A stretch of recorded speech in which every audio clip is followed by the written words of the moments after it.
Hi friends, ಹಿಂದಿನ ವಿಡಿಯೋದಲ್ಲಿ ನಾವು GPSTR 26/11/2017 ಹೈದರಾಬಾದ್ ರೀಜನ್ನ ಮ್ಯಾಥಮೆಟಿಕ್ಸ್ ಪತ್ರಿಕೆಯಲ್ಲಿ 2 ಅಂಕದ ಪ್ರಶ್ನೆಗಳ ಸಂಪೂರ್ಣ ವಿಶ್ಲೇಷಣೆಯ ಬಗ್ಗೆ ವಿವರಿಸಿದೆವು. ಸೊ ಇಂದಿನ ಒಂದು ಭಾಗದಲ್ಲಿ ಅಂದರೆ 3ನೆಯ ಭಾಗದಲ್ಲಿ ನಾವು 3 ಅಂಕದ ಪ್ರಶ್ನೆಗಳು, ಒಟ್ಟಾರೆಯಾಗಿ 3 ಅಂಕದ ಪ್ರಶ್ನೆಗಳು 6 ಪ್ರಶ್ನೆಗಳಿದ್ದು ಆ 6 ಪ್ರಶ್ನೆಗಳಿಗೂ ಸರಿ ಉತ್ತರಗಳ ಬಗ್ಗೆ ವಿಶ್ಲೇಷಣೆಯನ್ನು ನೋಡೋಣ. ಸೊ ಮೊದಲನೆಯದಾಗಿ, ಒಂದು ವಜ್ರಾಕೃತಿಯ ಕರ್ಣಗಳು ಕ್ರಮವಾಗಿ 16 ಸೆಂಟಿಮೀಟರ್ ಮತ್ತು 12 ಸೆಂಟಿಮೀಟರ್ ಆಗಿವೆ. ವಜ್ರಾಕೃತಿಯ ಸುತ್ತಳತೆ ಮತ್ತು ವಿಸ್ತೀರ್ಣವನ್ನು ಕಂಡುಹಿಡಿಯಿರಿ.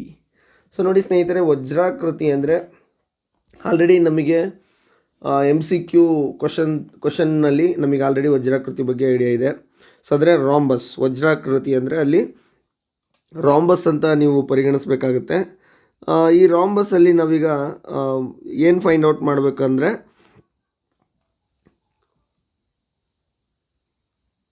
ವಿಸ್ತೀರ್ಣವನ್ನು ವಜ್ರಾಕೃತಿಯ ಸುತ್ತಳತೆ ಮತ್ತು ವಿಸ್ತೀರ್ಣ. ನೋಡಿ ಸ್ನೇಹಿತರೆ, ಸುತ್ತಳತೆ ಅಂದರೆ ಪೆರಿಮೀಟರು, ವಿಸ್ತೀರ್ಣ ಅಂದರೆ area. So in a rhombus whose diagonals are 16 cm and 12 cm respectively, then find the perimeter and area of the rhombus. So we know that in a quadrilateral we have 2 diagonals, or it has 2 diagonals. Among those 2 diagonals they are given those measurements. One of its diagonal is 16 cm in length and another one is 12 cm in length, right? By using these 2 diagonals we need to find its perimeter as well as area. So perimeter ಕೂಡ find out ಮಾಡಬೇಕು, area ಕೂಡ find out ಮಾಡಬೇಕು. ಸ್ನೇಹಿತರೆ, ಇಲ್ಲಿ area find out ಮಾಡಲಿಕ್ಕೆ ರಾಂಬಸ್ಸಿಗೆ ಒಂದು formula ಇದೆ. So ಎಲ್ರಿಗೂ ಕೂಡ ಗೊತ್ತಿದೆ ಅಂತ ಭಾವಿಸ್ತೀನಿ. ಆಮೇಲೆ ಅದೇನು ಅಂತ ನೋಡೋಣ. ಸೊ ಅದಕ್ಕೂ ಮುಂಚೆ ಒಂದು ರಾಂಬಸ್ ಡಯಾಗ್ರಾಮ್ನ ಇಲ್ಲಿ ಡ್ರಾ ಮಾಡಬೇಕಾಗುತ್ತೆ. ಸೊ ಇಲ್ಲಿ ನೀವು ಗಮನಿಸ್ಬೋದು ರಾಂಬಸ್ನ ಡಯಾಗ್ರಾಮ್ನ.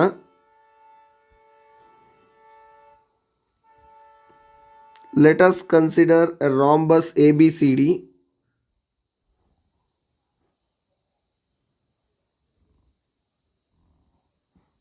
So ABCD is a rhombus.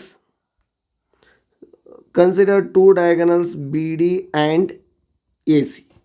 So now AC and BD are 2 diagonals. We know that in a rhombus diagonals are perpendicularly bisect each other.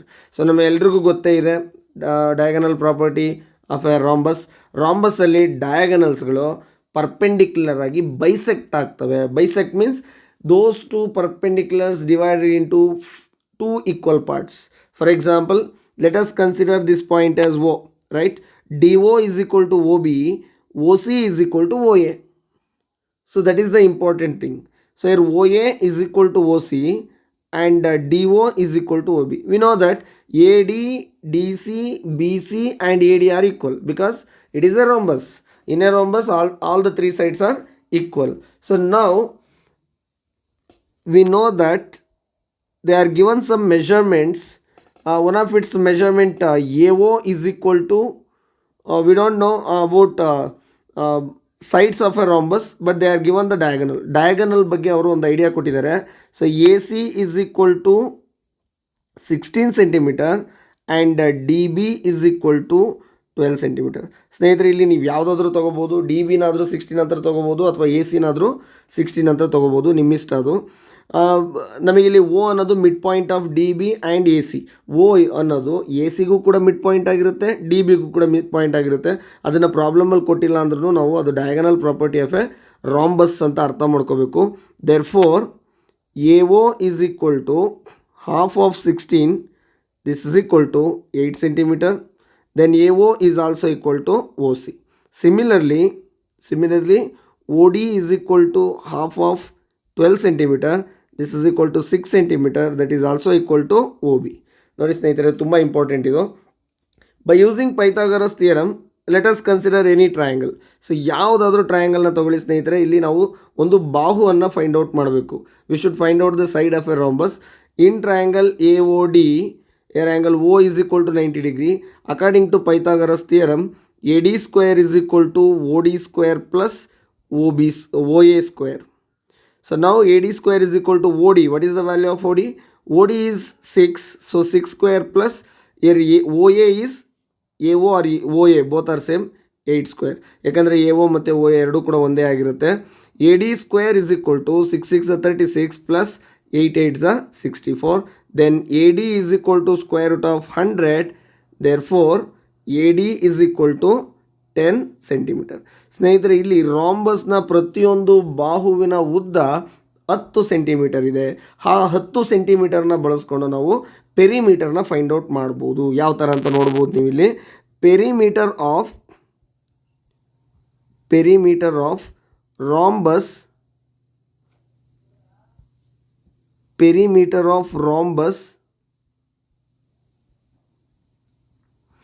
ABCD is equal to AB plus BC plus DC plus AD, right? All sides are equal, therefore 10 plus 10 plus 10 plus 10. So the perimeter of the rhombus is 40 centimeter. So this is the perimeter of rhombus. ನೋಡಿ, ಕಂಪ್ಲೀಟಾಗಿ perimeter find out ಆಯಿತು. So ಈಗ ನಾವು area find out ಮಾಡಬೇಕು. Then area of rhombus is equal to, so we have one formula about area of rhombus, half into sum product of its diagonals D1 into D2. So then half into diagonal 1 is 12 centimeter, diagonal 2 is 16 centimeter. 2 1s are 2 6 are. Then 16 6 are 96 is the answer. 96 centimeter square is the area of required rhombus. So ಇಲ್ಲಿ rhombusನ perimeter 40 centimeter ಬರುತ್ತೆ, area ಎಷ್ಟು ಬರುತ್ತೆ 96 centimeter square. This is the area. ನೋಡಿ ಸ್ನೇಹಿತರೆ, ಇಷ್ಟು ನಿಮಗೆ ಮೊದಲನೇ ಪ್ರಶ್ನೆಯ ಉತ್ತರ ಆಗುತ್ತೆ. ಸೊ ಇಲ್ಲಿ ಬಾಹುವನ್ನು ಫೈಂಡ್ ಔಟ್ ಮಾಡೋದೇ ಇಂಪಾರ್ಟೆಂಟ್ ಆಗಿರುತ್ತೆ. ಆ ರಾಂಬಸ್ನ ಸೈಡ್ ಫೈಂಡ್ ಔಟ್ ಮಾಡಲಿಕ್ಕೆ ಪೈಥಾಗರಸ್ ರೂಲ್ನ ಯೂಸ್ ಮಾಡಬೇಕು. ಆ ಪೈಥಾಗರಸ್ ರೂಲ್ ಹೆಂಗೆ ಗೊತ್ತಾಗುತ್ತೆ? We should know about diagonal property. ಅಂದರೆ ಒಂದು ಕೊಟ್ಟಿರುವಂತಹ ಕರ್ಣಗಳ ಒಂದು ಪ್ರಾಪರ್ಟಿ ಗೊತ್ತಿದ್ರೆ ರಾಂಬಸ್ದು ನಾವು ಈಸಿಯಾಗಿ ಸಾಲ್ವ್ ಮಾಡ್ಬೋದು. ಸೊ ಬನ್ನಿ ಸ್ನೇಹಿತರೆ, ಮುಂದಿನ ಪ್ರಶ್ನೆಗೆ ಹೋಗೋಣ.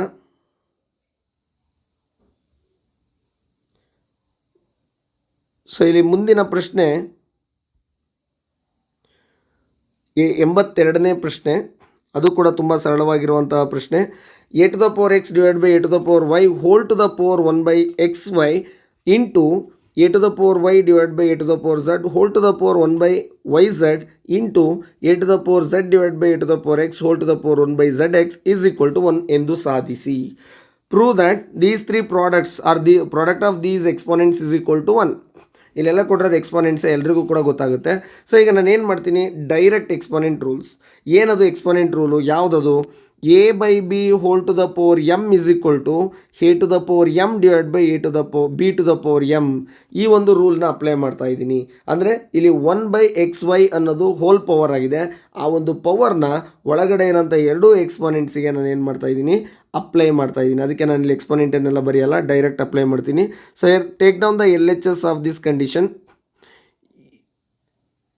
a to the power x into 1 by xy, ನೋಡಿ ನಾನು ಡೈರೆಕ್ಟಾಗಿ ಅಪ್ಲೈ ಮಾಡ್ತಾ ಇದ್ದೀನಿ, divided by a to the power y into 1 by xy into, then the second exponent is a to the power y into 1 by yz divided by a to the power z into 1 by yz.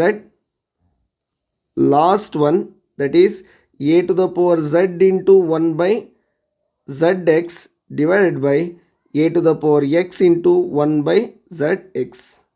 So now simplify here. X get cancelled out, y get cancelled out, y get cancelled out, z get cancelled out, then z x get cancelled out. Now we get a to the power 1 by y divided by a to the power 1 by x into a to the power 1 by z divided by a to the power 1 by y into a to the power 1 by x divided by a to the power 1 by z. ನೋಡಿ ಸ್ನೇಹಿತರೆ, ಎಷ್ಟು easy ಇದೆ. So ನೀವು ಇಲ್ಲಿ ಒಂದು step ಕಡಿಮೆ ಮಾಡಿದ್ದೀವಿ, ನೀವು ಬೇಕಾದರೆ ಇನ್ಕ್ರೀಸ್ ಮಾಡ್ಕೋಬೋದು. ನಾವು by using a to the power m divided by a to the power n is equal to a to the power m minus n. ನೋಡಿ ಫಸ್ಟ್ ಲಾ ಆಫ್ ಎಕ್ಸ್ಪೋನೆಂಟನ್ನು ಯೂಸ್ ಮಾಡ್ತಾ ಇದ್ದೀನಿ.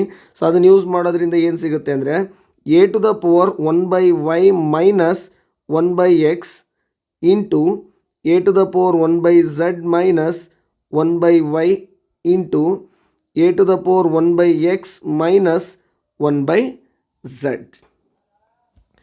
ಸ್ನೇಹಿತರೆ, ಈಗ ನೋಡ್ಬೋದು ನೀವು ಮತ್ತೊಂದು ಲಾ ಅಪ್ಲೈ ಆಗುತ್ತೆ ಇಲ್ಲಿ. Bases are same, that's why a to the power m into a to the power n is equal to a to the power m plus n. ಅಂದರೆ ನಮ್ಮ ಎಕ್ಸ್ಪೋನೆಂಟಿನ ಬೇಸಸ್ ಸೇಮ್ ಇದ್ದು ಪವರ್ಸ್ ಡಿಫ್ರೆಂಟ್ ಇದ್ರೂ ನಾವು ಎಲ್ಲ ಪವರ್ಸ್ಗಳನ್ನು by using the same base add ಮಾಡ್ಬೋದು. So ಈ ಲಾನ ಪ್ರಕಾರ a to the power 1/y minus 1/x plus ನೋಡಿ ಈ ಎಕ್ಸ್ಪೋನೆಂಟನ್ನು ಈ ಎಕ್ಸ್ಪೋನೆಂಟ್ ಜೊತೆ ಆ್ಯಡ್ ಮಾಡ್ಬೋದು 1/z ಮೈನಸ್ 1/y ಪ್ಲಸ್ ನೋಡಿ ಈ ಎಕ್ಸ್ಪೋನೆಂಟ್ ಪವರ್ನ ಇಲ್ಲಿ ಆ್ಯಡ್ ಮಾಡ್ತಾ ಇದ್ದೀವಿ 1/x minus 1/z. So now 1/y get cancelled out. Then minus 1/x get cancelled out. Plus 1/2 plus 1/2 get cancelled out. So the remaining power of a is 0. ನೋಡಿ ಏನೂ power ಉಳಿದಿಲ್ಲ, ಎಲ್ಲ subtraction ಮಾಡಿದ್ದೀವಿ. ಅರ್ಥ ಆಗ್ತಿದೆಯಾ? ಕ್ಯಾನ್ಸಲ್ ಅಂದರೆ ಕ್ಯಾನ್ಸಲ್ ಅಲ್ಲ, subtraction ಮಾಡಿದ್ದೀವಿ. That's why a to the power 0. So we already know about a to the power 0 value. A to the power 0 is always equal to 1. Because 1000 to the power 0 is also equal to 1. 222 to the power is also equal to, to the power 0 is also equal to 1. So ಎಲ್ಲ ಯಾವುದೇ ಬೇಸ್ನ ಮೇಲೆ ಪವರ್ನ ಪ್ಲೇಸಲ್ಲಿ 0 ಇದ್ದರೆ ಅದನ್ನು ನಾವು 1 ಅಂತ consider ಮಾಡ್ತೀವಿ. That's why so here the proof of this question LHS is equal to 1. Right, ತುಂಬ ಈಸಿ ಇದೆ ಅಂತ ಭಾವಿಸ್ತಾ ಇದ್ದೀನಿ. ಸೊ ಬನ್ನಿ ಮುಂದಿನ ಪ್ರಶ್ನೆಯ ಒಂದು ಸೊಲ್ಯೂಷನನ್ನು ಸಾಲ್ವ್ ಮಾಡೋಣ.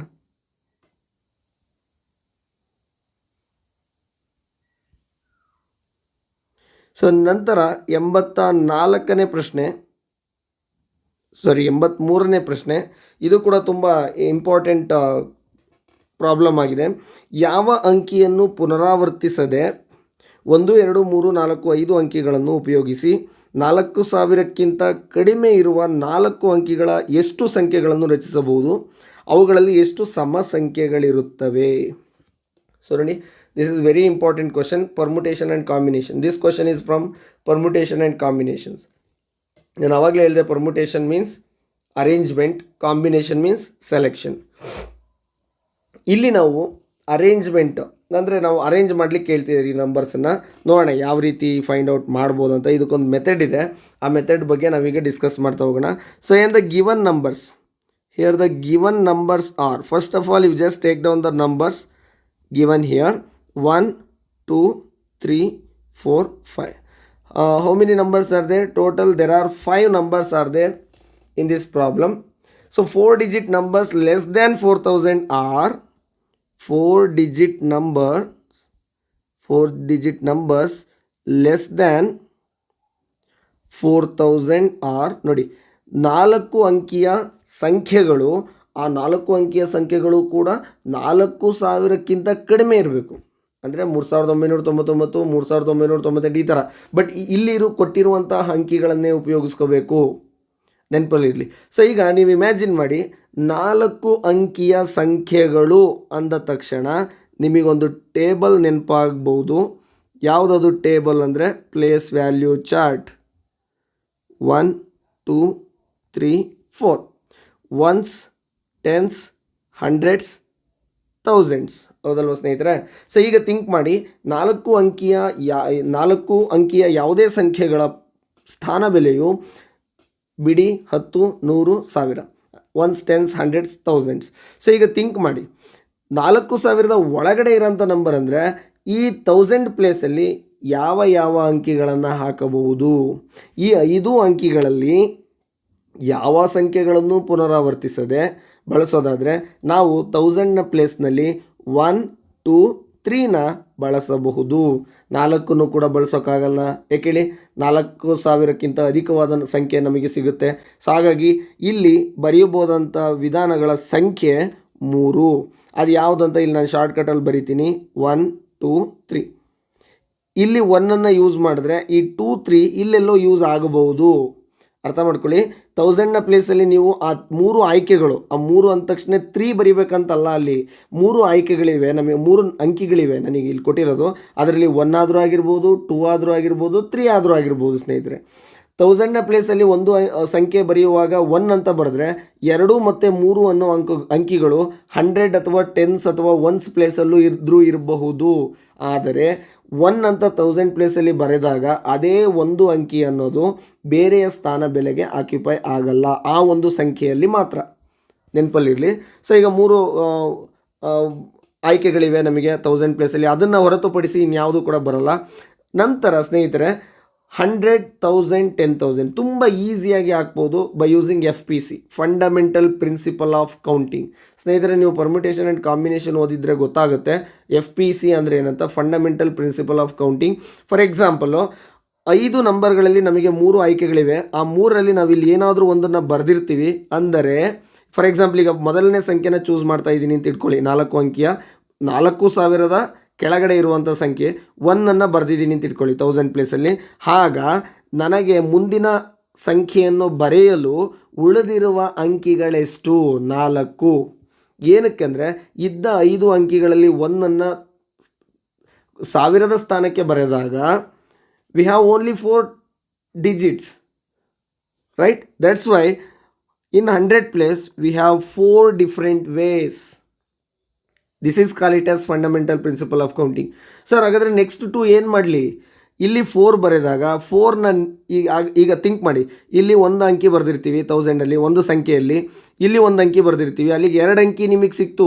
ಈ 2 ಅಂಕಿಗಳು ಇಲ್ಲಿ ಪುನರಾವರ್ತನೆ ಆಗಬಾರ್ದಂದ್ರೆ 5 ಅಂಕಿಗಳಲ್ಲಿ 2 ಅಂಕಿಗಳು ಹೋದರೆ ಉಳಿಯೋದೆಷ್ಟು? 3 ಅಂಕಿಗಳು. ಸೊ ಈಗ ಥಿಂಕ್ ಮಾಡಿ, 1000 ಪ್ಲೇಸಲ್ಲಿ ಒಂದು ಅಂಕಿ ಬಂತು, ಒಂದು ಸಂಖ್ಯೆ ಬಗ್ಗೆ ನಾನು ಮಾತಾಡ್ತಾ ಇದ್ದೀನಿ, ಅದೇ ಎಲ್ಲದಕ್ಕೂ ಪುನರಾವರ್ತನೆ ಆಗುತ್ತೆ. 1000 ಪ್ಲೇಸಲ್ಲಿ 1 ಡಿಜಿಟ್ ಬಂದಿದೆ, 100 ಪ್ಲೇಸಲ್ಲಿ 1 ಡಿಜಿಟ್ ಬರೆದಿರ್ತೀರಾ, 1000 ಪ್ಲೇಸಲ್ಲಿ 1 ಡಿಜಿಟ್ ಬರೆದಿರ್ತೀರಾ ಅಂದರೆ 1s ಪ್ಲೇಸ್ ಬರೆಯೋಕ್ಕೆ ನಿಮಗೆ 3 ಡಿಜಿಟ್ ಇರಲ್ಲ. Remaining out of 5 digits we have only 2 digits. You just take down 2 here. So this is call it as fundamental principle of counting. So now 4 digit numbers less than 4,000 are 3 into 4 into 3 into 2.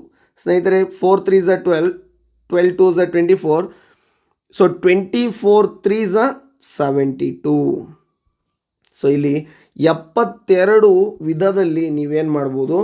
4,000ಕ್ಕಿಂತ ಕಡಿಮೆ ಬರುವಂಥ 4 ಅಂಕಿಯ ಸಂಖ್ಯೆಯನ್ನು 1 2 3 4 5 ಅನ್ನುವಂತಹ 5 ಅಂಕೆಗಳನ್ನು ಬಳಸ್ಕೊಂಡು ನಾವು ಬರೀಬಹುದು.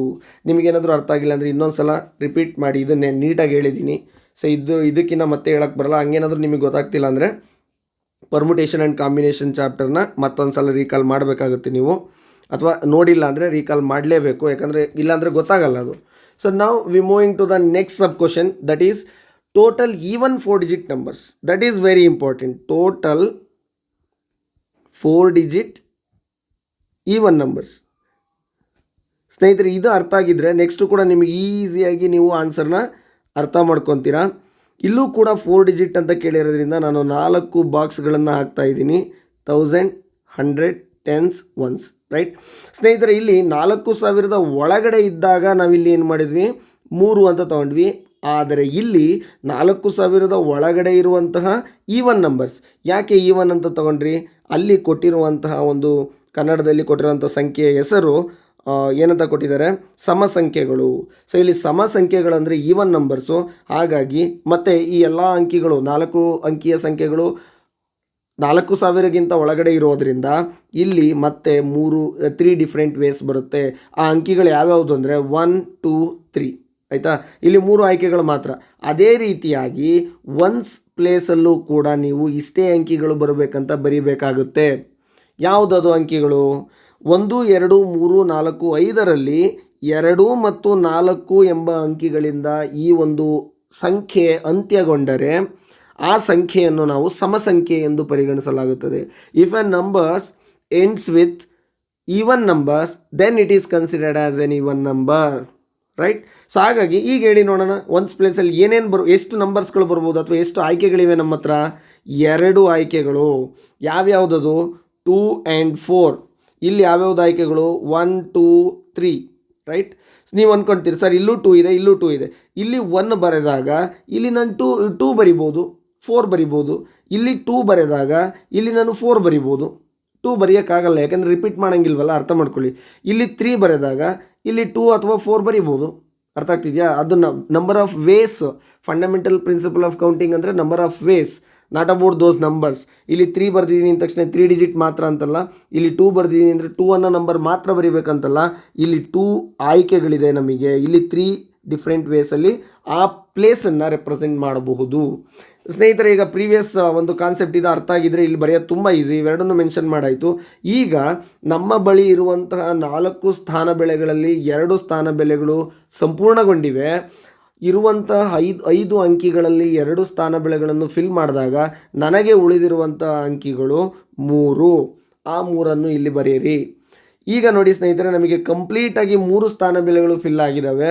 ನನ್ನ 5 ಅಂಕಿಗಳಲ್ಲಿ 3 ಅಂಕಿಗಳು ಖಾಲಿ ಆದರೆ ಉಳಿದಿರುವುದು 2 ಅಂಕಿಗಳು. ಆ 2 ಅಂಕಿಗಳನ್ನು ಇಲ್ಲಿ ಬರೀರಿ. ಸೊ ಈಗ ನಿಮಗೆ ಈಸಿಯಾಗಿ FPCನ ಅಪ್ಲೈ ಮಾಡಿ ಉತ್ತರ ಸಿಗುತ್ತೆ. 4 digit even numbers less than 4000 is 3 into 2 into 2. 3 3s are 9, 9 2s are 18, 18 2s are 36 ways. ನೋಡಿ ಸ್ನೇಹಿತರೆ, ಎಷ್ಟು ಈಸಿಯಾಗಿ ಬಂತು. ಅಂದರೆ ನಾವು ಈ 5 ಅಂಕಿಗಳನ್ನು ಬಳಸಿಕೊಂಡು 4000ಕ್ಕಿಂತ ಕಡಿಮೆ ಇರುವಂಥ ಸಂಖ್ಯೆಗಳು 72 ಡಿಫ್ರೆಂಟ್ ವೇಸಲ್ಲಿ ಬರೆದ್ರೆ, ಅದೇ ರೀತಿಯಾಗಿ ಆ ಒಂದು 72 ಸಂಖ್ಯೆಗಳಲ್ಲಿ ಅಥವಾ 72 ಡಿಫ್ರೆಂಟ್ ವೇಸ್ಗಳಲ್ಲಿ 36 ಸಮ ಸಂಖ್ಯೆಗಳಾಗಿರ್ತವೆ. Right. So I think you got my point. Let's move to the next question. ಸ್ನೇಹಿತರೆ, ಇದಕ್ಕಿಂತ ಮತ್ತೆ ಅದನ್ನು ಸರಳವಾಗಿ ಹೇಳಲಿಕ್ಕೆ ಸಾಧ್ಯ ಇಲ್ಲ. ಬಹುತೇಕ ನೀವೆಲ್ಲರೂ ಕೂಡ ತಿಳಿದಿರೋರೇ ಇರ್ತೀರಾ. ಸೊ ಹಾಗಾಗಿ ಅರ್ಥ ಆಗಿದೆ ಅಂತ ಭಾವಿಸ್ತೀನಿ. ಏಕೆಂದರೆ ಆ ಕಾನ್ಸೆಪ್ಟ್ ಓವರಾಲ್ ಎಕ್ಸ್ಪ್ಲೈನ್ ಮಾಡುವಾಗ ಸ್ವಲ್ಪ ಟೈಮ್ ಬೇಕಾಗುತ್ತೆ. ಸೊ ಹಾಗಾಗಿ ಎಷ್ಟು ಗೊತ್ತಿರುತ್ತೋ ನನಗೆ ಅಷ್ಟರ ಮಟ್ಟಿಗೆ ಹೇಳೋಕ್ಕೆ ಟ್ರೈ ಮಾಡಿರ್ತೀನಿ. ಇನ್ನೊಂದು ಸಲ ಗೊತ್ತಾಗಿಲ್ಲ ಅಂದರೆ ರೀಕಾಲ್ ಮಾಡಿದ್ರೆ ಆಯ್ತಷ್ಟೇ. ಸೊ ಸ್ನೇಹಿತರೆ, 84ನೇ ಪ್ರಶ್ನೆ. 3 ಕುರ್ಚಿಗಳು ಮತ್ತು 4 ಮೇಜುಗಳ ಬೆಲೆ ರೂಪಾಯಿ 2250 ಹಾಗೂ 4 ಕುರ್ಚಿಗಳು ಮತ್ತು 3 ಮೇಜುಗಳ ಬೆಲೆ ರು 1950 ಆದರೆ 1 ಕುರ್ಚಿ ಮತ್ತು 1 ಮೇಜಿನ ಒಟ್ಟು ಬೆಲೆಯನ್ನು ಕಂಡುಹಿಡಿಯಿರಿ. ಸ್ನೇಹಿತರೆ, this problem from pair of linear equation in 2 variables from 10th standard. ಇಲ್ಲಿ ಸೆಕೆಂಡ್ ಚಾಪ್ಟರ್ ಬರುತ್ತೆ, pair of linear equation in 2 variables ಅಂತ. ಅಂದರೆ cost of 3 chairs and 4 benches is 2250 and 4 chairs and 3 benches is 1950. Find the cost of each chairs and each benches. So ಇದು question ಸ್ನೇಹಿತರೆ. So ಇಲ್ಲಿ ಕುರ್ಚಿಯ ಬೆಲೆ ಮತ್ತು ಇದು ಟೇಬಲ್ನ ಬೆಲೆ ನಮಗೆ ಗೊತ್ತಿಲ್ಲದೆ ಇರೋದ್ರಿಂದ cost of each chair be X rupees and the cost of each bench be or table be Y rupees. So now 3 ಕುರ್ಚಿಗಳು ಮತ್ತು 4 ಮೇಜುಗಳ ಬೆಲೆ ನೋಡಿ ಸ್ನೇಹಿತರೆ. ಎಕ್ಸ್ನ ಬೆಲೆ ಚೇರ್ ಆದರೆ 3 ಚೇರ್ಸ್ನ ಕಾಸ್ಟ್ ಪ್ರೈಸ್ ಏನಾಗುತ್ತೆ 3x ಪ್ಲಸ್ 4 ಮೇಜು, 1 ಮೇಜಿನ ಬೆಲೆ y ಆದರೆ 4 ಮೇಜುಗಳ ಬೆಲೆ 4y. ಟೋಟಲ್ ಕಾಸ್ಟ್ ಏನಾಯಿತು ಸ್ನೇಹಿತರೆ 2250. ಅದೇ ರೀತಿಯಾಗಿ ಎರಡನೆಯ ಒಂದು ಸ್ಟೇಟ್ಮೆಂಟನ್ನು ಅಬ್ಸರ್ವ್ ಮಾಡಿದ್ದೇ ಆದರೆ 4x plus 3y is equal to 1950. ಸ್ನೇಹಿತರೆ, ಇಲ್ಲಿ 3 ವಿಧಾನಗಳಿವೆ. ಒಂದು substitution method, elimination method and cross multiplication method. You can use any method, right? You can use any method. Each and every methods gives you the same answer. So now I am going to use elimination method. Let us eliminate x here. That's why we have to multiply coefficient of second x to first equation and coefficient of first x to second equation. We get 12x plus 16y is equal to 8920. Then 12x plus 9y is equal to 1920, 50 into 3 which gives 5850. So ನೋಡಿ ಸ್ನೇಹಿತರೆ, ಈ ರೀತಿ ನಿಮಗೆ ಸರಿ ಸ್ನೇಹಿತರೆ, ಇಲ್ಲಿ ಸ್ವಲ್ಪ miss ಆಗಿದೆ. 2 zeros 0, 2 5s 10, ಇಲ್ಲಿ 9000 ಆಗುತ್ತೆ ಇದು. ಸೊ ಇಲ್ಲಿ ಮಲ್ಟಿಪ್ಲಿಕೇಶನ್ ಸ್ವಲ್ಪ ರಾಂಗ್ ಆಗಿದೆ ನೋಡಿ, ಇಲ್ಲಿ 9000 ಆಗುತ್ತೆ. ಎಸ್, ಕರೆಕ್ಟ್ ಇದೆ. ಸೊ ಈ ಒಂದು 9000ಅಲ್ಲಿ ಈಗ 5850 ಆಗಿದೆ. ಈಗ ನಾವು ಎಲಿಮಿನೇಟ್ ಮಾಡೋಣ. ಯಾವ ಥರ ಎಲಿಮಿನೇಷನ್ ಮೆಥಡ್ ಅಂದರೆ, ಅಡಿಷನ್ ಸೈನ್ ಇದ್ದರೆ ಕೆಳಗಡೆ ಇರೋಂಥ ಇಕ್ವೇಷನ್ಗೆ ನೆಗೆಟಿವ್ ಸೈನ್ ಇದ್ದರೆ positive sign. 12x minus 12x cancel ಆಯಿತು. 16y minus 9y 7y is equal to 9000 minus 5850 3150. 7 1s 7 450s. So then the value of y is 450. ಸ್ನೇಹಿತರೆ, ಕಾಸ್ಟ್ ಈಗ ನಿಮಗೆ ಗೊತ್ತಾಗ್ತಾ ಇರ್ಬೋದು. ನಿಮಗೆ ಒಂದು ಮೇಜಿನ ಬೆಲೆ 450 ರೂಪಾಯಿ. Put y is equal to 450 in any equation. ಸ್ನೇಹಿತರೆ, ಯಾವುದಾದ್ರೂ ಈಕ್ವೇಷನ್ ಅಂತ ತಗೊಳ್ಳಿ. ನಾನೀಗ ಇದನ್ನು ಏನು ಮಾಡ್ತೀನಿ, 3x plus 4y is equal to 2250ಗೆ ಅಪ್ಲೈ ಮಾಡ್ತಾ ಇದ್ದೀನಿ. ಅಂದರೆ ವೈನ ಜಾಗದಲ್ಲಿ 450. 3x plus 4 of 450 is equal to 2250. 3x is equal to 2250 minus 4 into 450 which gives 2250. ಸರಿ ಸ್ನೇಹಿತರೆ, 1800.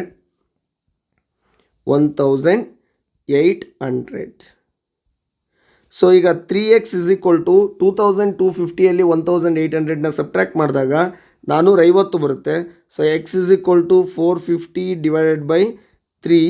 Then x is equal to 3 1s 3 5s 0s. So x is equal to 150 and y is equal to 450. ಸ್ನೇಹಿತರೆ, final answer ನಿಮಗೆ ಗೊತ್ತಾಗಿರ್ಬೋದು. Cost of each chair and bench be, chair and bench are table be, ಬೆಂಚ್ದು ಎಷ್ಟಿದೆ, ಚೇರ್ದು 150 rupees and ₹450. So ಈ ರೀತಿ ನಾವೇನು ಮಾಡ್ಬೋದು, ನಾವು ಈಸಿಯಾಗಿ ಸಾಲ್ವ್ ಮಾಡ್ಬೋದು. ಇದು pair of linear equation in 2 variables chapter ಸ್ನೇಹಿತರೆ. ಇದು 10th ಸ್ಟ್ಯಾಂಡರ್ಡ್ ಟೆಕ್ಸ್ಟ್ ಬುಕ್ಕಲ್ಲಿ ಇರುತ್ತೆ. ನೀವು ಬೇಕಾದ್ರಲ್ಲಿ ಆ 3 ವಿಧಾನಗಳ ಮೇಲೆ ಪ್ರಾಬ್ಲಮ್ಸ್ಗಳನ್ನು ಅಭ್ಯಾಸ ಮಾಡ್ಬೋದು. ಸ್ನೇಹಿತರೆ, ಇದೀಗ ಮುಂದಿನ ಪ್ರಶ್ನೆ 85ನೇ ಪ್ರಶ್ನೆ ತುಂಬ ಲೆಂತಿ ಇರೋದ್ರಿಂದ 86ನೇ ಪ್ರಶ್ನೆನ ಫಸ್ಟು ಎತ್ಕೊಳ್ತಾ ಇದ್ದೀನಿ. -1, ಬಿಂದುವು ನೋಡಿ ಇಲ್ಲಿ 86ನೇ ಪ್ರಶ್ನೆ. -1, ಅನ್ನೋ ಬಿಂದುವು, ಇದನ್ನು x, y ಅಂತ ಕರಿತೀವಿ ಯಾಕಂದರೆ ಇದು ಸೆಕ್ಷನ್ ಪಾಯಿಂಟು. -3, 10 ಮತ್ತು 6, -8 ಬಿಂದುಗಳನ್ನು ಸೇರಿಸುವ ರೇಖಾಖಂಡವನ್ನು ಯಾವ ಅನುಪಾತದಲ್ಲಿ ವಿಭಾಗಿಸುತ್ತದೆ? ಸ್ನೇಹಿತರೆ, ಇಲ್ಲಿ ಒಂದು ರೇಖಾಖಂಡ, ಅದರಲ್ಲಿ 2 ಅಂತ್ಯ ಬಿಂದುಗಳು -3, 10, ಇನ್ನೊಂದು 6, -8. ಈ ಒಂದು ರೇಖಾಖಂಡವನ್ನು ಯಾವುದೋ ಒಂದು ಬಿಂದು ಅಂದರೆ -1, ಅನ್ನೋ ಸೆಕ್ಷನ್ ಪಾಯಿಂಟ್, ಮಧ್ಯ ಬಿಂದು ಅಂತ ಕರೆಯೋಕ್ಕಾಗಲ್ಲ ಇದನ್ನು, ಒಂದು ಬಿಂದು ಈ ಒಂದು ರೇಖಾಖಂಡವನ್ನು m1:m2 ಆಗಿ ವಿಭಾಗಿಸುತ್ತದೆ. ಈ m1:m2 ಅನ್ನು ಕಂಡುಹಿಡಿಯಿರಿ ಅಂತ ಕೇಳ್ತಾ ಇದ್ದಾರೆ. ಸೊ ಇದಕ್ಕೆ ಒಂದು ಫಾರ್ಮುಲಾ ಇದೆ ಸ್ನೇಹಿತರೆ. x1 y1 x2 y2 ಎಲ್ರಿಗೂ ಕೋಆರ್ಡಿನೇಟ್ ಜಾಮೆಟ್ರಿ ಓದಿರ್ತೀರ, x, y. ಸೊ ಯಾವುದದು ಫಾರ್ಮುಲಾ ಅಂದರೆ ಸೆಕ್ಷನ್ ಫಾರ್ಮುಲಾ ಅಂತ ಕರಿತೀವಿ. ಅದರಲ್ಲಿ ರೇಷಿಯೋ ಬರೆಯುವಾಗ ನೀವು ಯಾವುದಾದ್ರೂ ಒಂದು ಕೋಆರ್ಡಿನೇಟಿನ ಫಾರ್ಮುಲಾ ಯೂಸ್ ಮಾಡಿದ್ರೆ ಸಾಕಾಗುತ್ತೆ. ಯಾವುದು ಅಂತ ನೋಡೋದಾದರೆ x is equal to m1x2 plus m2x1 divide by m1 plus m2. ನೋಡಿ ಸ್ನೇಹಿತರೆ, ಇದು ಬಟ್ ಕಂಪ್ಲೀಟ್ ಫಾರ್ಮುಲಾ ನಿಮಗೇನಾದರೂ ಗೊತ್ತಾಗಬೇಕಂದ್ರೆ p of x, y is equal to m1x2 plus m2x1 divide by m1 plus m2, m1y2 plus m2y1 divide by m1 plus m2. So ಇದು original formula ಆಗಿರುತ್ತೆ ಸ್ನೇಹಿತರೆ. ನೀವು ಇದನ್ನು ಬೇಕಾದರೆ ಯೂಸ್ ಮಾಡ್ಕೊಳ್ಳಿ. ಆದರೆ ಯಾವುದಾದ್ರೂ ಒಂದು ಕೋಆರ್ಡಿನೇಟನ್ನು ಬಳಸಿದ್ರೆ ನಿಮಗೆ ಈಸಿಯಾಗಿ ರೇಷಿಯೋ ಸಿಗುತ್ತೆ. ಸ್ನೇಹಿತರೆ, ಇಲ್ಲಿ ನಾನು ಮಾರ್ಕ್ ಮಾಡಿದ್ದೀನಿ x, y ಮತ್ತು x1 y1 x2 y2 substitution ಅಷ್ಟೇ. ಎಕ್ಸ್ನ ಬೆಲೆ -1 ಆಗಿದೆ. ನಾನು ಏನಕ್ಕೆ x ಅಂತ ತೊಗೊಂಡೆ ಅಂತ ನಿಮಗೆ ಐಡಿಯಾ ಬಂದಿರ್ಬೋದು. ವೈನ ಬೆಲೆ ಇಲ್ಲಿ m ಆಗಿದೆ. ಅದು ಅನ್ನೋನ್ ವ್ಯಾಲ್ಯೂ ಆಗಿರೋದ್ರಿಂದ ಎಕ್ಸನ್ನು ನಾನಿಲ್ಲಿ ಪರಿಗಣಿಸಿದ್ದೀನಿ. m1 ಗೊತ್ತಿಲ್ಲ, m1 ಆ್ಯಸ್ ಇಟ್ ಈಸ್ ಬರೀರಿ. x2ನ ಬೆಲೆ -8 ಆಗಿದೆ. ಪ್ಲಸ್ m2 ಗೊತ್ತಿಲ್ಲ, m2 ಅಂತಲೇ ಬರ್ಕೊಳ್ಳಿ. x1ನ ಬೆಲೆ -3 ಆಗಿದೆ. Divided by m1 plus m2. So m1 plus m2 ಅನ್ನು ಎಲ್ ಎಚ್ ಎಸ್ಗೆ ಟ್ರಾನ್ಸ್ಪೋಸ್ ಮಾಡಿದಾಗ minus m1 minus m2 is equal to minus 8m1 plus into minus 3m2. ಸ್ನೇಹಿತರೆ m2ನ ಎಲ್ ಎಚ್ ಎಸ್ಗೆ ಟ್ರಾನ್ಸ್ಪೋಸ್ ಮಾಡಿ m1ಅನ್ನು ಆರ್ ಎಚ್ ಎಸ್ಗೆ ಟ್ರಾನ್ಸ್ಪೋಸ್ ಮಾಡಿ, ಅಥವಾ ಯಾವುದಾದ್ರೂ ನೀವು ಇಂಟರ್ಚೇಂಜ್ ಮಾಡ್ಬೋದು, ಏನು ಪ್ರಾಬ್ಲಮ್ ಏನಿಲ್ಲ. ಸೊ ಹಾಗಾಗಿ ನಾನು ಇಲ್ಲಿ ಏನು ಮಾಡ್ತಿದ್ದೀನಿ, 8m1ನೇ ಎಲ್ ಎಚ್ ಎಸ್ಗೆ ಟ್ರಾನ್ಸ್ಪೋಸ್ ಮಾಡಿದಾಗ ನಮಗೆ ಯಾವ ರೀತಿ ಸಿಗುತ್ತೆ ಒಂದು ಸ್ಟೇಟ್ಮೆಂಟ್ ಅಂದರೆ, ಸಾರಿ ಸ್ನೇಹಿತರೆ, ಇಲ್ಲಿ x2ನ ಜಾಗದಲ್ಲಿ ನಾನು y2ನ ಸಬ್ಸ್ಟಿಟ್ಯೂಟ್ ಮಾಡಿರೋದ್ರಿಂದ ಅಲ್ಲಿ ಸ್ವಲ್ಪ ಬದಲಾಯಿಸ್ತಾ ಇದ್ದೀನಿ. ಇಲ್ಲಿ ನೋಡಿ, x2 ಜಾಗದಲ್ಲಿ x2 ಬೆಲೆನ ಹಾಕಬೇಕು, ಹಾಗಾಗಿ 6 ಆಗುತ್ತೆ ಇಲ್ಲಿ. ಸೊ 6 ಆದಾಗ ಇಲ್ಲೂ ಕೂಡ ನಮಗೆ 6m1 ಬರುತ್ತೆ, ಅದೊಂದು ಸ್ವಲ್ಪ ರಾಂಗ್ ಆಗಿದೆ. ಸೊ ಮೈನಸ್ 3m2ನ ಎಲ್ ಎಚ್ ಎಸ್ಗೆ ಟ್ರಾನ್ಸ್ಪೋಸ್ ಮಾಡಿ ಮೈನಸ್ m1ಅನ್ನು ಆರ್ ಎಚ್ ಎಸ್ಗೆ ಟ್ರಾನ್ಸ್ಪೋಸ್ ಮಾಡಿದಾಗ minus m2 plus 3m2 is equal to 6m1 plus m1, ಅಥವಾ ನೀವು ಯಾವುದಾದ್ರೂ ಮೆಥಡಲ್ಲಿ ಮಾಡೋ ಥರ ಇದ್ದರೆ ಮಾಡ್ಬೋದು, no problem. 2m2 is equal to 7m1. ಸ್ನೇಹಿತರೆ m1 ಅಲ್ಲೇ ಇರಲಿ, m2ನ ಟ್ರಾನ್ಸ್ಪೋಸ್ ಮಾಡಿ 7ಅನ್ನು ಈ ಕಡೆ ಟ್ರಾನ್ಸ್ಪೋಸ್ ಮಾಡಿದಾಗ 2/7 is equal to m1 divide by m2. So ಹಾಗಾಗಿ ನಿಮಗೆ ಉತ್ತರ ಸಿಕ್ಕಿದೆ. m1 is to m2 is equal to 2:7. ಅಂದರೆ ಸ್ನೇಹಿತರೆ ಈ ಒಂದು ಛೇದನ ಬಿಂದುವು ಅಂದರೆ point of intersection divides the given line segment in the ratio 2:7. 2:7 ಅನ್ನೋ ಅನುಪಾತದಲ್ಲಿ ಈ ಒಂದು ರೇಖಾಖಂಡವನ್ನು ಈ ಒಂದು ಬಿಂದು -1, m ಅನ್ನೋದು ಸಪ್ರೇಟ್ ಮಾಡಿದೆ. ಸೊ ಇದು ಉತ್ತರ ಆಗಿರುತ್ತೆ ಸ್ನೇಹಿತರೆ. ನಂತರ ಅವರು ಎಮ್ನ ಬೆಲೆಯನ್ನು ಕಂಡುಹಿಡಿಯಿರಿ ಅಂತ ಕೊಟ್ಟಿದ್ದಾರೆ. ಸೊ ಎಮ್ಮನ ಬೆಲೆ y ಆಗಿರೋದ್ರಿಂದ ಈಗ ನಾನು x ಅಂತ ಯೂಸ್ ಮಾಡಿರೋದನ್ನೇ ನಾನು ಇಲ್ಲಿ ಏನು ಮಾಡ್ತೀನಿ, y ಕೋಆರ್ಡಿನೇಟ್ ತೊಗೊತೀನಿ ಸ್ನೇಹಿತರೆ. y formula y is equal to m1y2 plus m2y1 divided by m1 plus m2. ಸ್ನೇಹಿತರೆ y ಬೆಲೆ m ಆಗಿರೋದ್ರಿಂದ m ಅಂತ ಬರ್ಕೊಳ್ಳಿ. ಇಲ್ಲಿ ನೋಡ್ಬೋದು y ಬೆಲೆ m ಆಗಿದೆ. ಸೊ ದೆನ್ m1 ಸ್ನೇಹಿತರೆ m1ನ ಬೆಲೆ ಗೊತ್ತಿದೆ ನಿಮಗೆ, 2 ಆಫ್ y2 ಅಂದರೆ -8, ಅಲ್ಲಿ ನೋಡ್ಬೇಕು ನೀವು ರೇಖಾಖಂಡದಲ್ಲಿ. m2ನ ಬೆಲೆ 7, ದೆನ್ y1ನ ಬೆಲೆ 10 ಡಿವೈಡೆಡ್ ಬೈ 2 ಪ್ಲಸ್ 7. ಸ್ನೇಹಿತರೆ ಇದನ್ನು ಸರಳೀಕರಿಸಿದಾಗ m is equal to -16 plus 70 divided by 9. So -16 plus 70 is equal to 54 divide by 9. So 9 6 therefore m is equal to 6. ಸ್ನೇಹಿತರೆ ಇದು 3 ಅಂಕದ ಪ್ರಶ್ನೆ, ಇಷ್ಟು ಸರಳವಾಗಿ ಸಾಲ್ವ್ ಮಾಡ್ಬೋದು. ನಿಮಗೇನಾದರೂ ಟಚ್ ಇಲ್ಲ ಅಂದರೆ ನೀವು 10th ಕೋಆರ್ಡಿನೇಟ್ ಜೋಮೆಟ್ರಿ ಅನ್ನೋ ಒಂದು ಪಾಠದಲ್ಲಿ ನೀವು ಇದ್ರ ಬಗ್ಗೆ ಸವಿವರವಾಗಿ ಒಂದು ಎಕ್ಸ್ಪ್ಲನೇಷನ್ನ ಪಡ್ಕೋಬೋದಾಗಿದೆ. ಬನ್ನಿ ಸ್ನೇಹಿತರೆ, ನಮ್ಮ ಕಡೆಯ ಪ್ರಶ್ನೆ, ರ್ಯಾಷನಲೈಸ್ ದ ಡಿನಾಮಿನೇಟರ್ ಅನ್ನೋ ಕಾನ್ಸೆಪ್ಟನ್ನು ಈಗ ಎತ್ಕೊಳ್ಳೋಣ. ಸೊ ಅದು ಕೂಡ ತುಂಬ ಸರಳವಾದ ಪ್ರಶ್ನೆ.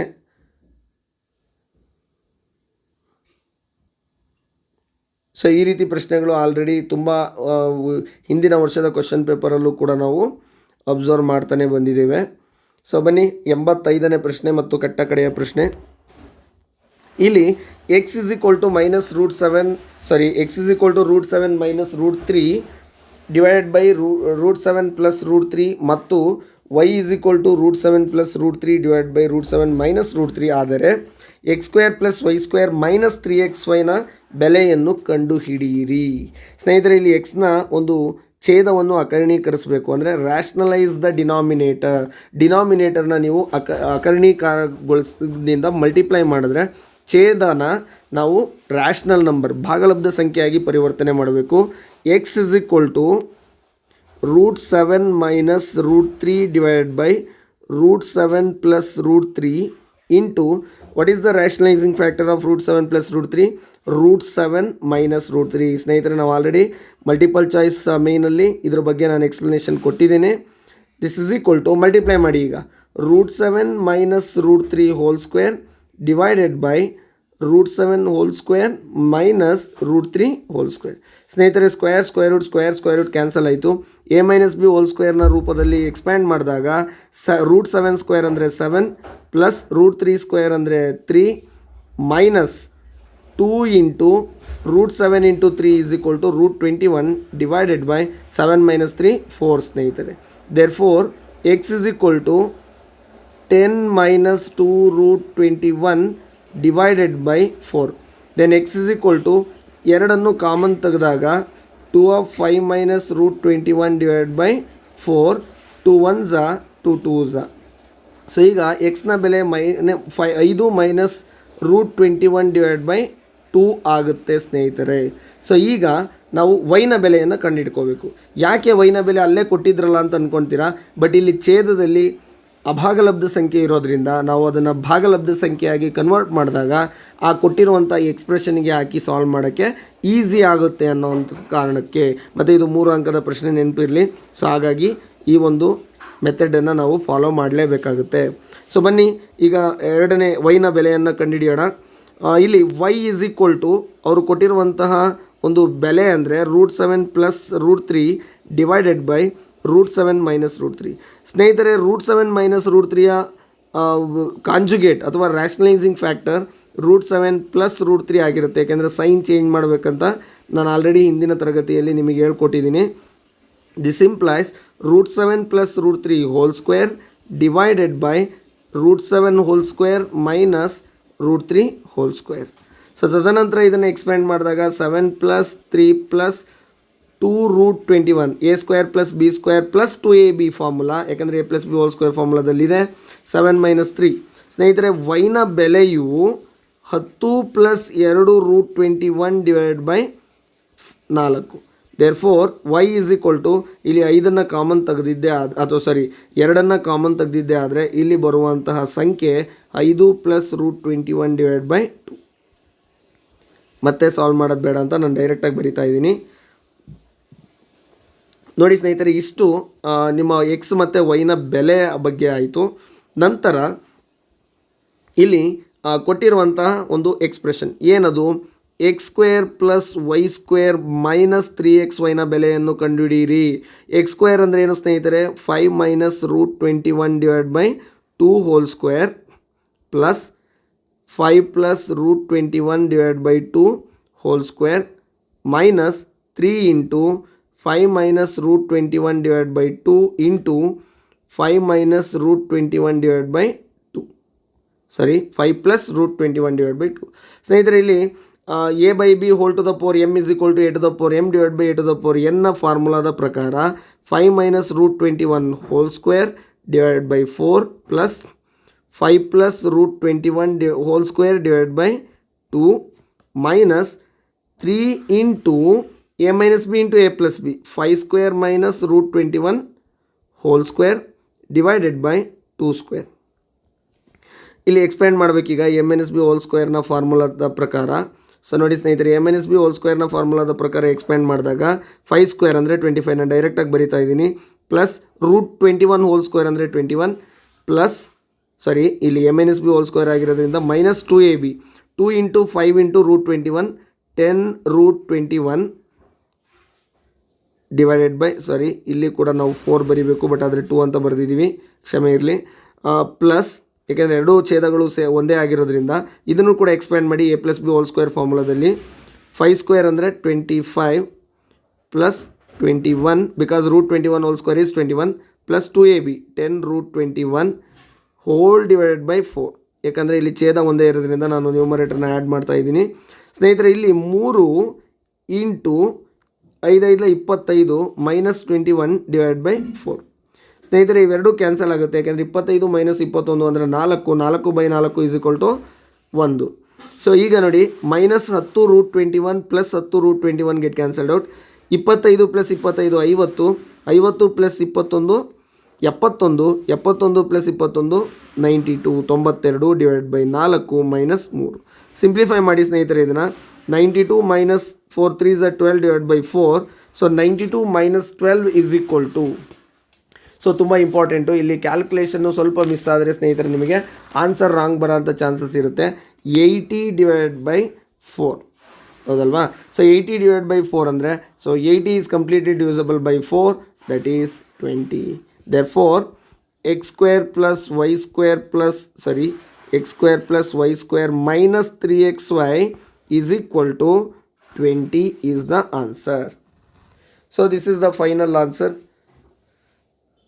ಸ್ನೇಹಿತರೆ, ಇಷ್ಟು ನಿಮ್ಮ GPSTR 26/11/2017 ಪ್ರಶ್ನೆ ಪತ್ರಿಕೆಯ 3 ಅಂಕಿಗಳ ಪ್ರಶ್ನೆಗಳಾಗಿದ್ವು.